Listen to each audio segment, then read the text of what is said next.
I don't care. Get it What done. the hell? First your girls jump my Bella, and then you name You're some rookie misunderstanding. as women's champion Give while me a she's moment. out? No. This is out of Don't- control. let Your me faction ex- is out of control, Come on, just and take a it's breath. costing Come on, me. let me speak. Don't you know when Bella gets back, she is going to destroy your little girl, and this will all have been pointless. It's not pointless. This is what makes great wrestling. But you're right. It is getting out of control because I have too much on my plate right now. That's why I need you in the faction more than ever. I need you as my pride. Yeah, we love Bella. The sisters got out of control. We need you doing some of Blair's job. That's I don't have Mr. time for this. Blair. I have a match to win. Get your shit together, or leave me out of this. How do you want me to play this if he doesn't fall in line? You don't worry about that. That's my job. You just keep your head in the game, what you're supposed to be doing. By the end of this, he's going to be so messed up in the head, he won't believe he can win without our support. I'll always destroy whoever you put in my way, but after this is over, I want my shot. You get things done. You make sure we all come out on top, and I'll make sure you get your shot at the title.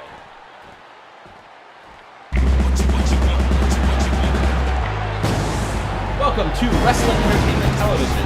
I'm Michael Arkham. Along with me, as always, is Reginald Blair. We have an amazing night of wrestling here for you tonight with a match between the Preacher and the One. Oh, definitely a top-notch headliner match. And this is the type of match you can expect on Wrestling Entertainment Television while I am the general manager, Michael. Because that's what I want. I want matches that aren't necessarily about the title, but are about giving the best match to all of our fans out here. You've got to believe that the Preacher is going to be entering this match, despite taking quite a beating from your other boys the other week. You've got to believe he's going to be entering this match trying to prove something, getting in that title hunt. Definitely, I think he is trying to get into the title hunt. I mean, this is the time period. I mean, the pay-per-view's coming up pretty soon. We haven't even announced who is going to be the opponent for the title match. But, you know, he came to me and wanted to have a match against One. He said he wanted to prove himself, and I said, "You're very injured. Are you sure you want to do this?" And he said, "Yes, I do." The One is looking good, looking confident, but something he is not looking quite right. Probably because Bella's still missing. I mean, Bella is still in hospital. I mean, she's recovering very nicely, but she's on leave for the moment. And, you know, I think it might be messing with the One a little bit because he doesn't have his ringside assistant. They have been together since both of them started a really strong winning streak, and it feels just wrong calling Bella the former champion after so long. It is difficult to just give away a title like that, but you cannot have a title sitting in limbo for maybe months. You have to have someone have that title, and when she gets back as general manager, I can promise you she will get a shot at regaining that title. I think there's a lot of fans that will be trying to hold you to that promise. I've worked with you for a long time, and I know you are a very slippery man with promises. I always keep my promises, Michael. When have I ever backed out on the very word that I gave you? Well, there was that time that you did give me that monkey's paw, but that is another time and another place. And here comes the Preacher. Yeah. He looks great, and I love his opening. His opening, one of the best. Bam, bam, bam. That is huge. You're such a Flintstones fan, and you're such a Pyro fan. That's You why. love Pyro. I mean, you should have loved the brass entrance. It is over the top Pyro. I asked her to get that entrance just for you. It was a very impressive entrance. Perhaps now that I know a little bit more about her, I'll be even more impressed. I would like to be impressed more with a few more ring appearances. Well, you know what was impressive? That jump up to the ring. With as injured as he is, just doing that without a flinch, without a stumble. I'm trying to wonder if he can pull this off and beat the One tonight. There was that Predator's eye that looked down on you from the hat. that can send chills into any competitor's spine. Oh, I know it sent chills into mine sometimes, even when we just talking to him into the back. I mean, he is a dangerous competitor and a tough wrestler. I know sometimes I'm like, hey, Preacher, want to go get some pizza? And he'll give me that look, and I'll be like, subs? Biscuits? Anything? He just wants you to buy. I mean, if you just say it's on me, he's fine. He hasn't bought a dinner for himself in 15 years. The man is dangerous, and he is scary, and this is part of why he's both of them. Look at this in ring. He is showing no sign of wounds, though you can see his lower back is taped up. Definitely. I mean, it's taped up, but he's just lifting and working. It doesn't look like it's bothering him. No flinching, and a float over coming in from the one. Float over DDT, one of one's best moves. Both of these men have utilized that move in the past to take over the match. Massive blow to the back. That's gotta hurt with that injury. Even moves like that, if you've got an injury, they're twice as effective, and the one being trained by you is gonna go after those injuries.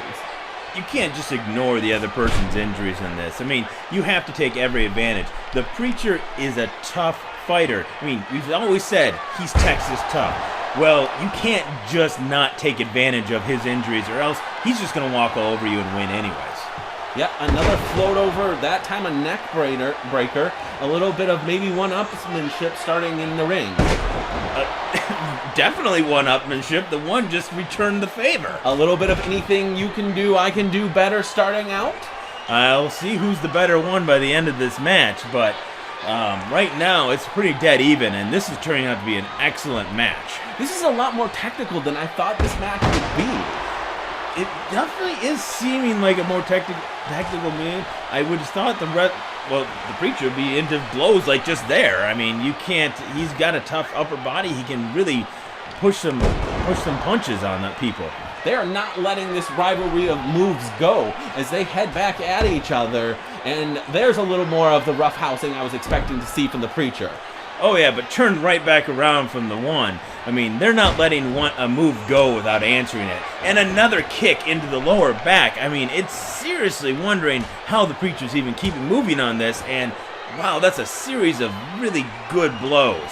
Everything in the one's amazing repertoire, even harder to deal with as even punches. Ooh, a big tilt-a-whirl slam though. That was huge, and now it's the one grabbing his back and maybe the back of his head. I'm sure he's seeing stars right now after that beating. And then he just picks him up and a kick right into the face with double boots. I mean, that is gonna hurt. Oh, a huge neck breaker. I thought he had him there. He was on too. wobbly legs, and again right to the back. And he's bringing it back up.